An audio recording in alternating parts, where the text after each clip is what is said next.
ہماری خوش قسمتی ہے مولانا کہ آپ نے یہاں آنے کی درخواست قبول فرمائی. آپ کی 12 کی 12 کتابیں اس وقت بھی میری میز پر موجود ہیں اور میں نے ان سے اس کیس میں بہت رہنمائی لی ہے. یہ فرمائیے کہ شرعی نقطۂ نظر سے کیا ایک مسلمان لڑکی کا غیر مذہب میں نکاح جائز ہے؟ اہل کتاب میں جائز تو ہے، لیکن ایسا نہ ہو تو بہتر ہے. وضاحت فرمائیے گا. ناپسندیدہ ہے خدا کی نظر میں، لیکن ناپسندیدہ تو شراب پینا بھی ہے، جھوٹ بولنا بھی ہے. ہم شرابیوں کو یا جھوٹوں کو اسلام سے خارج تو نہیں کر دیتے. اس بچی کے بیان کی جو نقل آپ نے مجھے عنایت کی تھی، میں نے اسے بہت غور سے پڑھا ہے. اس کیس میں تو جائز ناجائز کا سوال ہی پیدا نہیں ہوتا، کیونکہ یہ لڑکی تو مسلمان ہی نہیں ہے. کیا فرما رہے ہیں مولانا آپ؟ اس کے باپ کا نام حسین شاہ ہے، سید ہیں. بس کیا صرف نام مسلمانوں والا ہونا کافی ہے؟ عیسائیوں کے ملک میں پیدا ہوئی، عیسائی عورتوں نے اس کی تربیت کی، نام عیسائیوں والا رکھا گیا. باپ نے بغیر شادی کے اسے مائیں لا کے دی، اور آپ اس پر یہ الزام لگا رہے ہیں کہ یہ غیر اسلامی کام کر رہی ہے. سبحان اللہ. یہ تو ویسا ہوا کہ کسی کے ڈاکٹر بننے سے پہلے آپ اس پر اعتراض کریں کہ اسے آپریشن کرنا نہیں آتا. تو آپ کے خیال میں قصوروار کون ہے؟ ایک ہیں اس بچی کے والد صاحب، اور دوسرے ہیں ایک محترم مولانا صاحب، جنہوں نے اسلام کی ایک نہایت غلط تصویر دکھا کے اس بچے کو جذباتی کیا اور اسے ثواب کا لالچ دے کے اس سے گناہ کروایا. گویا آپ یہ کہہ رہے ہیں کہ ایک باپ اپنی بیٹی کی شادی اپنی مرضی سے نہیں کر سکتا؟ صرف اپنی مرضی سے ہرگز نہیں. اور اسلام ایک لڑکی کو اپنی مرضی سے شادی کرنے کی اجازت دیتا ہے؟ اجازت؟ حق ہے اس کا، پیدائشی حق. حدیث کی کتاب کھول کے دیکھیے، ناسائی والیوم 2 چیپٹر کتاب النکاح ورق نمبر 403. نبی کریم صلی اللہ علیہ وسلم کے پاس ایک عورت آئی، کہنے لگی یا رسول اللہ، میرے والد نے مجھ سے پوچھے بغیر میری شادی کرا دی تھی، مجھے اپنا خاوند پسند نہیں ہے، میں کیا کروں؟ ایک لمحے کا توقف کیے بغیر آپ نے فرمایا میں ابھی تمہارا نکاح ختم کیے دیتا ہوں. وہ بولی بس رسول اللہ، مجھے طلاق نہیں چاہیے، میں صرف اپنا حق معلوم کرنا چاہتی تھی. حدیث کی دوسری کتاب کھولیے، بخاری شریف والیوم 3 چیپٹر کتاب النکاح ورق نمبر 94.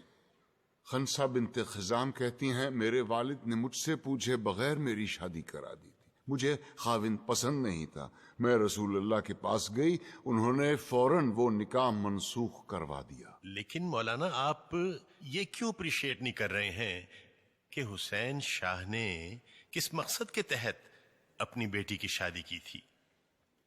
اور مولانا طاہری نے تو سرمد کو، جو کہ ایک ناچنے گانے والا، جینز پہننے والا مغرب زدہ نوجوان تھا، اسے اسلامی حلیے میں ڈھال کر ایک عاشق رسول بنا دیا.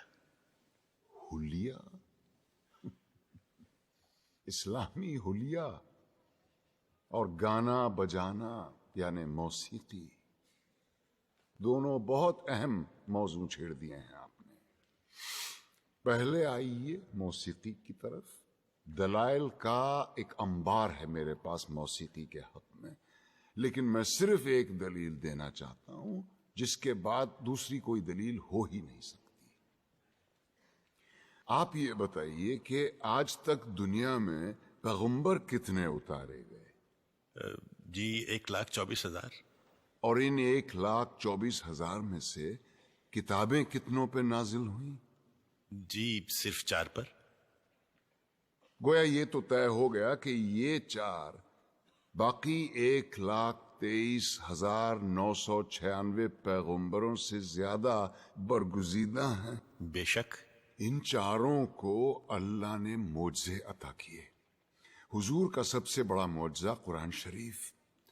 موسیٰ کو اس قابل بنایا کہ وہ لاٹھی سے دریا کے 2 ٹکڑے کر دے. عیسیٰ کو یہ طاقت دی کہ وہ مردے کو دوبارہ زندہ کر دے. اور داؤد کو کیا دیا؟ موسیقی.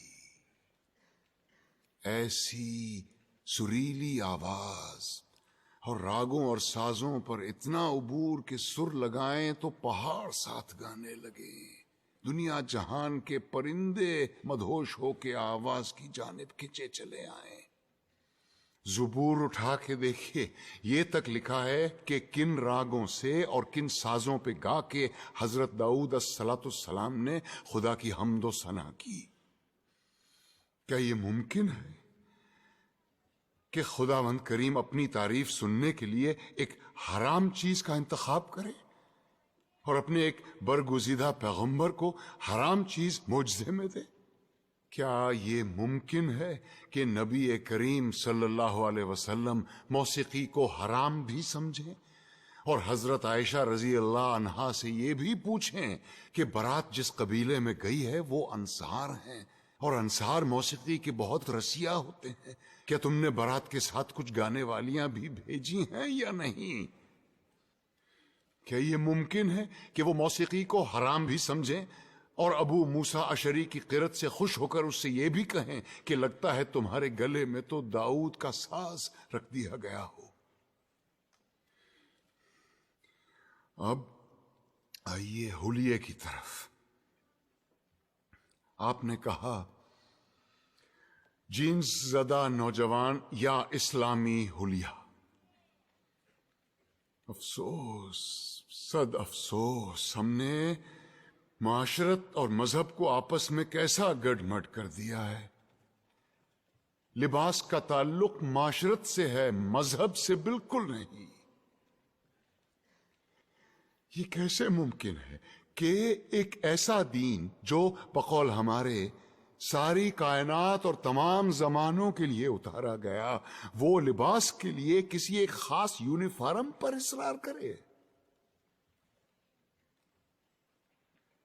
اور ہم اتنے معصوم ہیں کہ الاسکا کے برفیلے میدانوں میں یا نیوزی لینڈ کی منجمد پہاڑوں میں بھی اگر کوئی اسلام قبول کرے تو ہم اس سے کہیں گے کہ اسلام کی تعلیمات تو ہوتی رہے گی، پہلے شلوار پہنو اور اسے ٹخنوں سے اوپر رکھو.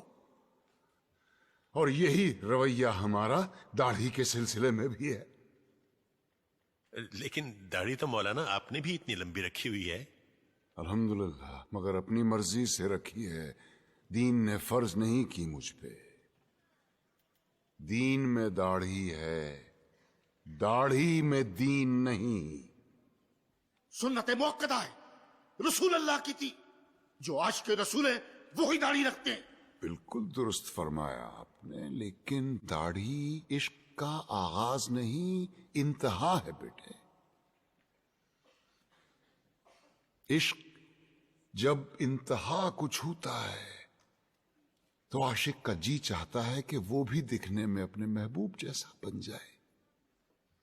کیا خوب کہا ہے کسی پنجابی صوفی شاعر نے، سیونی مینو رانجھا آکھو ہیر نہ آکھو کوئی.